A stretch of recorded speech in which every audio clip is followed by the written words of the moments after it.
अस्सलाम वालेकुम dear students. इस वीडियो में आज हम जो टॉपिक डिस्कस करेंगे वो है tissue culture as a plant production technique application of plant tissue culture.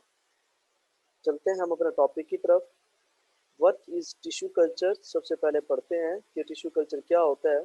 Tissue culture is the term used process of growing cells artificially in the laboratory के process of growing cells artificially in the laboratory के एक artificial medium में या controlled condition में जो sales हैं उनकी growing के प्रोसेस को टिश्यू कल्चर कहते हैं एक जनरली टर्म में।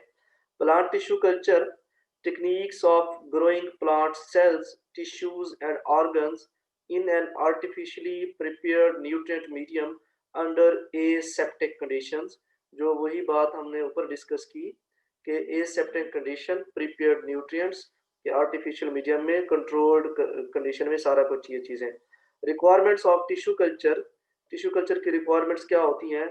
appropriate tissues जिसको explant कहते हैं, a suitable growth medium, some of the common medium are MS, LS and Gambor, B5 white हेलर for haploid etcetera. तो ये सारे टिश्यूज जो टिश्यू कल्चर में डिफरेंट मीडिया यूज होते हैं उनके नेम्स हैं। Growth regulators just like hormones, aseptic sterile conditions, frequent सब कल्चरिंग और प्लांट सेल्स आर टूटीपोटेंट। तो इस तरह पूरा प्रोसेस है कि एक पेरेंट प्लांट है, इससे आइसोलेटेड सेल किए गए, तो यहाँ कैलस हुआ, तो एक्सरसाइज पीस ऑफ लीव से भी ले सकते हैं यहाँ। तो इसके बाद पूरा प्लांटलेट जनरेट हो गया, उसके बाद फिर उसकी हार्डनिंग हुई, फिर उसको डिफरेंट कंडीशंस में या फील्ड में या लेबोरेटरी से बाहर लेके आए। तो ये सारा एक प्रोसेस है, जनरल सा प्रोसीजर्स, फिर हर स्टेप के अंदर एक सब स्टेप्स इन्वॉल्व हैं। तो ये पूरा प्रोसेस कंप्लीट होता है प्लांट टिश्यू कल्चर का। Types of plant tissue culture कौन कौन सी हैं? Seed culture, embryo culture, meristem culture, bud culture, callus culture, cell suspension culture, anther culture, ovary culture and protoplast culture. तो यहाँ एक जनरल प्रोसीजर भी दिखाया गया है। क्या है? तो ये चीज़ें सारी हमारी प्रीवियस लेक्चर में डिस्कस हो चुकी हैं। यहाँ हमने जस्ट यही देखना है कि इसमें क्या चीज़ें इन्वॉल्व हैं, तो क्या क्या चीज़ें इन्वॉल्व नहीं। तो जिस तरह इधर इस पेज पर आपको शो कराया जा रहा है कि tissue sample from any regions of an adult plant is cultured. जैसे ये बड है या लीफ प्लांट है या स्टेम है या रूट है, तो यहाँ से टिश्यू सैंपल लेके उसको ग्रो किया गया डिफरेंट मीडियम में। तो उसकी सेल डिवीजन होगी। क्यों सेल डिवीजन होती है? क्योंकि सेल के अंदर टूटीपोटेंट एबिलिटी है, अनडिफरेंशिएटेड कैलस फॉर्म्स बन गया। तो फिर देन इसकी डिफरेंशिएशन हुई, callus separated and single cell culture, then इसको कल्चर किया गया, then further culturing generates new plants. तो इस तरह न्यू प्लांट्स जनरेट किया गया। तो ये एक जनरल सा प्रोसीजर था प्लांट टिश्यू कल्चर का। Process of plant tissue culture में जो हमने अभी डिस्कस किया, parents plant, selection of x plant from mother plants, यहाँ से एक प्लांट को सिलेक्ट करना है, देन उसको इनाकुलम करना है, light and warmth of for shoot initiation. तो यहाँ कैलस इंडक्शन के एक सेल से बहुत सारे सेल्स बन गए जो अनडिफरेंशिएटेड है, उनके ऊपर शूट या रूट्स का कोई वो नहीं है अभी तक। उसके बाद शूट फॉर्मेशन, रूट फॉर्मेशन होती है, तो ये डिफरेंशिएट हो जाते हैं। Shoots are transferred to rooting media, higher oxygen concentration, then finally plants are kept for hardening in greenhouse, sold to a nursery and then potted up। तो इस तरह पूरा प्रोसीजर है। स्टेप 1 ये है, step 2, step 3, step 4, 5, 6, 7, then last step ये वाला step है।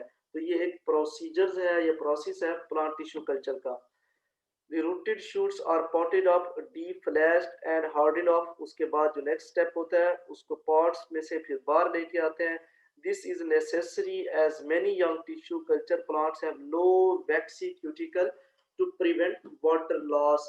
तो इस तरह कुछ जो है प्लांटलेट्स वो सरवाइव नहीं करते, कुछ सरवाइव कर जाते हैं क्योंकि उनकी वैक्सी क्यूटिकल्स नहीं होती जो वाटर लॉस को प्रिवेंट कर सके।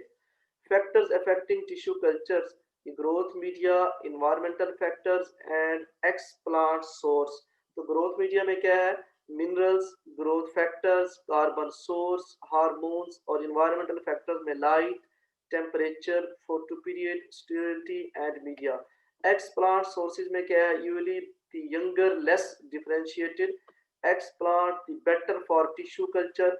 Different species show differences in amenability to tissue culture. In many cases, different genotypes within a same species will have variable response. कि जो एक्सप्लांट सोर्स है उसमें ये भी होता है कि मुख्तलिफ जो जीनोटाइप्स हैं, वराइटीज़ हैं, एक ही स्पीशीज की क्यों ही ना हो, उनका रिस्पॉन्स टिश्यू कल्चर में मुख्तलिफ होता है। रिस्पॉन्स टू सोमेटिक एम्ब्रियोजेनेसिस ये भी मुख्तलिफ होता है, has been transferred between millions between melon cultivars through sexual hybridisation. तो इस तरह एक्स प्लांट का सोर्स भी वेरिएबल करता है और इन्वायरमेंटल फैक्टर्स भी हैं जो हमने ये पढ़े हैं। और ग्रोथ मीडिया में मिनरल्स भी और ग्रोथ फैक्टर्स भी, कार्बन सोर्स भी और हार्मोन्स भी, ये सारी चीजें फैक्टर्स अफेक्टिंग हैं। ये डिटेल्ड लेक्चर्स के ग्रोथ मीडिया किस टाइप्स के हैं, मिनरल्स कौन से हैं, ग्रोथ फैक्टर्स कौन कौन से हैं, उनके यूजेस क्या, उनके एप्लीकेशन किस तरह से, किस क्वांटिटी में अप्लाई करना चाहिए, इस तरह के और इन टॉपिक्स के रिलेटेड तमाम लेक्चर्स इसी चैनल पर अपलोडेड हैं ऑलरेडी। Tissue culture application. अब हम चलते हैं एप्लीकेशन टॉपिक की तरफ कि टिश्यू कल्चर की एप्लीकेशन क्या है। इनको हम वन बाय वन डिस्कस करेंगे जो कि हमारा आज का मेन मोस्ट इंपॉर्टेंट टॉपिक था। फर्स्ट है टिश्यू कल्चर की application, micropropagation, germplasm preservation, somaclonal variation, haploid and dihaploid production या डबल हैप्लॉइड, इसको भी कहते हैं डाईहैप्लॉइड को double haploid production, in vitro hybridization, protoplast fusion, embryo rescue and last one synthetic seed production. तो ये तमाम tissue culture की एप्लीकेशन है। तो इनको हम वन बाई वन देखते हैं कि माइक्रो प्रोपिगेशन क्या है। Large scale production of genetically identical clones in vitro is called micropropagation। बहुत ज्यादा अमाउंट में जेनेटिकली सेम, कि उनका जेनेटिक मेकअप सेम होगा, तो इस तरह के क्लोन्स की प्रोडक्शन को but in vitro conditions is known as micropropagation. इसके एडवांटेजेस क्या हैं? Millions of shoot tips from a small piece of plant tissue in a short period of time and space. तो इसके लिए हमें प्लांट्स की ज़रूरत नहीं होती कि हम प्लांट्स को जर्मिनेट करवाएं, फिर उसको मेच्योरिटी तक वेट करें, फिर उसका सीड हार्वेस्ट करें, फिर नेक्स्ट ईयर उसको ग्रो करें। तो जस्ट शूट टिप से एक छोटा सा स्मॉल पीस लेना है प्लांट टिश्यूज को, उसको शॉर्ट पीरियड ऑफ टाइम में मिलियंस उसकी कॉपीज बना सकते हैं, उस तरह का प्लांट बना सकते हैं। मेंटेन जेनेटिकली यूनिफॉर्म प्रोजनी, जो भी ऑफ स्प्रिंग प्रोजनीज प्रोड्यूस होंगी वो यूनिफॉर्म होंगी। Can produce exact copies of plants required that have desirable traits. जो हमें चीज रिक्वायर्ड चाहिए है कि एक प्लांट ऐसा है तो अगले नेक्स्ट जनरेशन वाले प्लांट भी सेम उसी तरह के होने चाहिए, वो भी हम प्रोड्यूस कर सकते हैं। Splice plant through out the year irrespective of seasonal variation, कि हमें सीजन का वेट नहीं करना पड़ेगा, हम पूरा साल इन विट्रो कंडीशन में उसकी कंडीशन कंट्रोल्ड होती हैं, तो कंट्रोल्ड कंडीशन रखते हुए हम पूरे वो साल में या पूरे सीजन में प्लांट्स को प्रोड्यूस कर सकते हैं। कमर्शियल एप्लीकेशन क्या है इसकी? Micro propagation of orchids demonstrated profit all over the world, ये पूरी दुनिया में ही ये फायदा दे रहा है। और दूसरी क्रॉप्स बहुत ज्यादा जैसा कि बनाना में, पपाया में, पोटैटो एंड गरबेरा एंड कार्नेशंस और एंथ्रियम Apple, Pir, cherry, etc. have been grown through micropropagation or commercially exploited। Development of disease resistance crops भी बनाई जाती हैं, जैसा कि कुछ variable clones recovered from viruses are tobacco TMP and sugarcane mosaic virus। Among the innovative techniques of micropropagation, the concept of somatic embryogenesis with synthetic seed production या artificial seed technology भी इससे ज़्यादा यूज़ हो रही है commercial application के point of view से macro propagation के through. Next, germ plasm conservation क्या है? कि maintenance of germ plasm of plants vulnerable to pathogen, insect and various climatic hazards, and plants with early embryo degenerations are difficult to maintain। तो इस वजह से इसको जो प्लांट्स को कंजर्व किया जाता है, plant species which are endangered, जो नापैद हो रही होती हैं, rare threatened with extinction are needed to be conserved by ex situ method of germ plasm conservation। तो भी इस तरह डिफरेंट टिश्यूज को सेव करके, एम्ब्रियो वगैरह को सेव करके, जर्म प्लाज्म का कोई ना कोई सोर्स सेव करके जो एंडेंजर्ड स्पीशीज होती हैं प्लांट्स की, उनको सेव कर सकते हैं। Provide cost effective alternative to growing plants under field condition, nurseries और ग्रीन हाउस। प्लांट्स की जेनेटिक मेकअप को चेंज करके या थोड़ा सा मॉडिफाइड करके प्लांट्स को जो ग्रोइंग कंडीशंस अल्टरनेटिव होती हैं जो हमारे पास मौजूदा होती हैं, उनके मुताबिक प्लांट्स को मॉडिफाइड करके बनाया जाता है और इससे कॉस्ट इफेक्टिव है ये चीज। Cryopreservation of germ plasm is really effective in conservation biotechnology. Cryopreservation means very very low temperature पर जर्म प्लाज्म को सेव करना। उसका डीएनए भी हो सकता है, उसका सीड भी हो सकता है, कोई प्लांट का पार्ट्स भी हो सकता है। एम्ब्रियो कल्चर भी एक एप्लीकेशन है प्लांट टिश्यू कल्चर की। Using embryo culture seed dormancy can be overcome, के एम्ब्रियो से सीड डोरमेंसी का जो खात्मा हो सकता है कि सम टाइम जो सीड है वो डोरमेंट हो जाते हैं, जर्मिनेट नहीं होते, तो एम्ब्रियो ही उसका लेके उसको कल्चर करके उससे पूरा प्लांट प्रोड्यूस कर सकते हैं। Embryo rescue which can circumvent post zygotic barrier, sometime जब ये नहीं होती फर्टिलाइजेशन या सीड डेवलपमेंट नहीं होती तो एम्ब्रियो से ही काम चलाते हैं, तो इससे ही कल्चर करके नेक्स्ट जो बैरियर होता है पोस्ट जाइगोटिक का वो खत्म हो जाता है। To raise the rare hybrids by rescuing embryo from incompatible cross is the most popular application।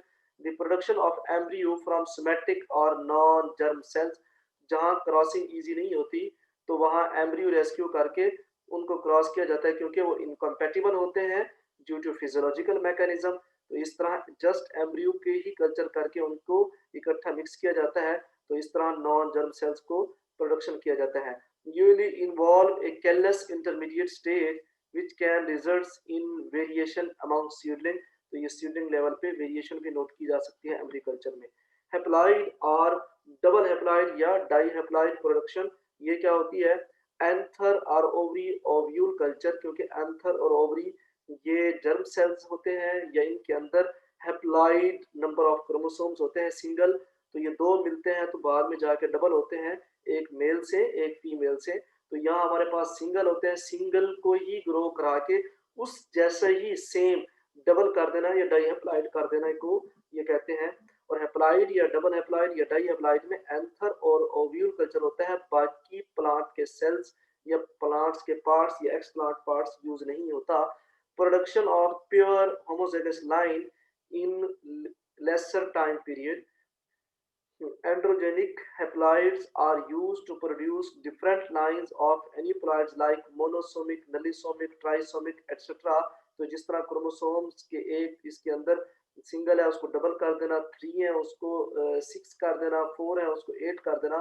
Induction of mutagenesis, recessive traits low glucosinolate in brassica can be made expressed, use in hybrid development and early release of varieties। क्योंकि recessive traits जो हैं वो homozygous form में बहुत कम आते हैं या eliminate हो जाते हैं, तो इस तरह डबल हैप्लॉइड प्रोडक्शन से उनको डबल किया जाता है, फिर उनको स्टेबल फॉर्म में लाया जाता है और इस तरह हाइब्रिड डेवलपमेंट भी हो जाती है और अर्ली रिलीज ऑफ वैरायटीज भी हो रही हैं कि जो वैरायटीज 8 to 10 ईयर में डेवलप होती है तो इस हैप्लॉइड प्रोडक्शन के तरीके से 2 to 3 ईयर्स में डेवलप हो जाती है। आर्टिफिशियल सीड प्रोडक्शन, सिंथेटिक और artificial seed living seed like structures के लिविंग सीड लाइक स्ट्रक्चर्स होता है, और any totipotent cell, somatic embryo और meristem tips etcetera which is artificially encapsulated by chemical hydrogels. तो जिस तरह सीड को स्टोर करके रखते हैं या सीड अपने एक सीड कोड के अंदर महफूज होता है, सेव होता है, और उसको हम कई सालों बाद कई मंथ बाद, ये डिपेंड करता है number of varieties, number of species, number of genotypes पे। इसी तरह हम प्लांट्स के किसी भी लिविंग पार्ट्स को, सीड को भी या सीड लाइक स्ट्रक्चर्स, क्योंकि जिससे नेक्स्ट प्लांट ने प्रोड्यूस होना होता है उसको हम सेव कर सकते हैं। किस तरह सेव कर सकते हैं? Is artificially encapsulated by chemicals hydrogels which behaves like true seed if grown inside and can be used as a substitutes of true seed and possess the ability to convert into plant x vitro और in vitro. तो इसको field में भी लगा सकते हैं और lab condition में भी लगा सकते हैं, जो कंट्रोल्ड कंडीशन होती है। तो ये एक्ट करेगा एज ए सीड की तरह से, जिस तरह सीड जर्मिनेट करता है इस तरह से करता है, तो इस तरह से ये एक्ट करेगा। प्रोटोप्लास्ट फिजन भी है, production of somatic hybrids, production of CMS lines, somatic hybrids with specific alien genes, production of unique nuclear cytoplasmic combination, production of autotetraploid और allotetraploid, production of heterozygous line. तो ये सारी चीजें protoplast fusion के through आ सकती हैं। ये भी एक application of plant tissue culture है, ये application of tissue culture in plants. Somacolor variation भी play an important role in polypolarization. Genetic variability can be raised, which includes resistance to particular disease, herbicide resistance, and biotic and abiotic stress tolerance. ये भी सब चीजें सोमाकोलर variation के through produce हो सकती हैं। तो ये भी एक एप्लीकेशन है of tissue culture in plants. अब हम इनको वन बाय वन डिस्कस करते हैं कि ये सारी एप्लीकेशन थी, इनके एडवांटेजेस क्या हैं एंड डिसएडवांटेजेस क्या हैं प्लांट टिश्यू कल्चर में। अब advantages of plant tissue culture, a single x plant can be multiplied into several thousands plant in less than a year. एक साल के कम अरसे में इतने बहुत सारे प्लांट्स को सैकड़ों और हजारों की तादाद में प्रोड्यूस किया जाता है एक ही सिंगल प्लांट से। This allows fast commercial propagation of new cultivars, जो न्यू जीनोटाइप्स हैं, वैरायटीज हैं, वो प्रोपिगेट होती हैं commercially. Very useful solution for the preservation of starvation in third world countries.